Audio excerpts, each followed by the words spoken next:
We often talk about the frontline workers who are there protecting us at this time, but at the tip of the spear are the workers who we don't usually see. I'm talking about the janitorial staff and the cleaning crews that keep essential businesses safe and healthy. So I met Veronica Franklin last week. She's at the bottom of your screen at the left, right there with the happy smile.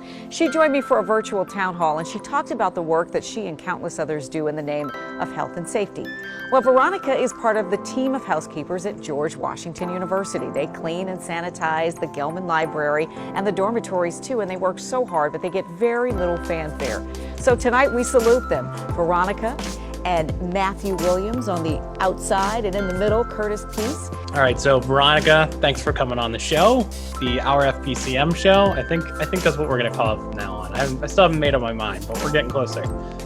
You texted me the other day with some very exciting news that you were on the news. Can you tell me a little bit about that? I was in a Zoom conversation with Miss Leslie Foster from WUSA 9, and she asked us to pick a subject that we would like to hear them talk about.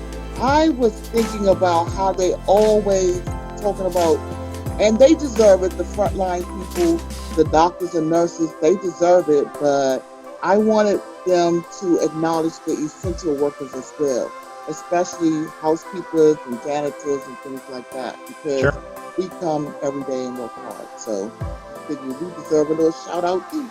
I correspond with them a lot, like when they have surveys and things. So the young lady that sets up conversations to have with them, she contacted me and asked me that I want to be on.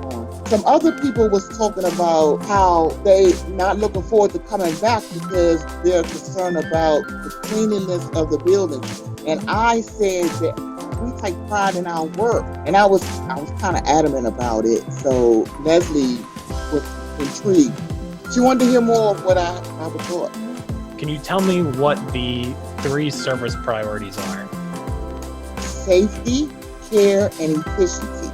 How do you think you all are showing that right now on campus? Well, for the most part, safety, wearing your PPE is very important, especially in these times.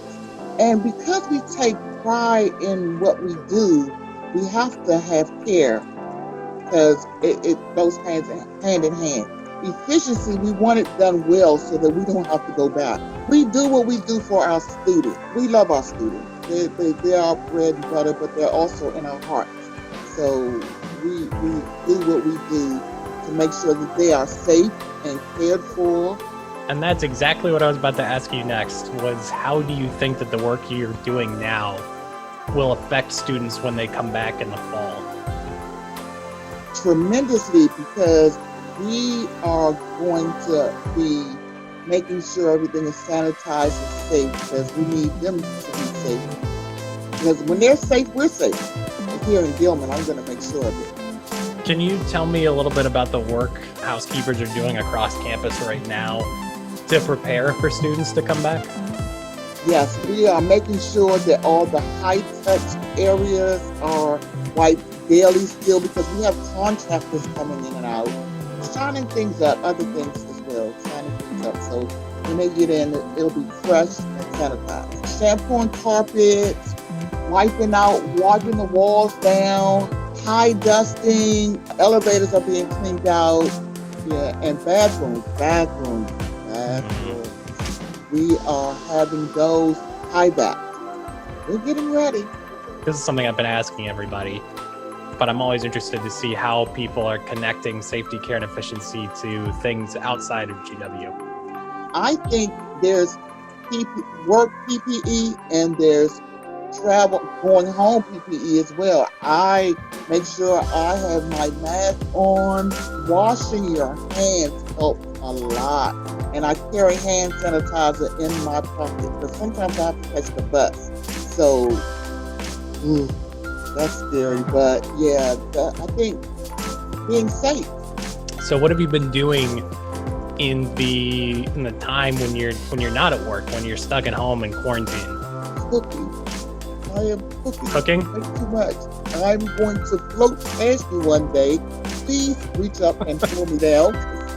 I'm just eating myself into a coma here. Well, I really appreciate the time, and we really appreciate everything you're doing over there. It's especially apparent right now to me, all the work that you're doing and other people on your team are doing.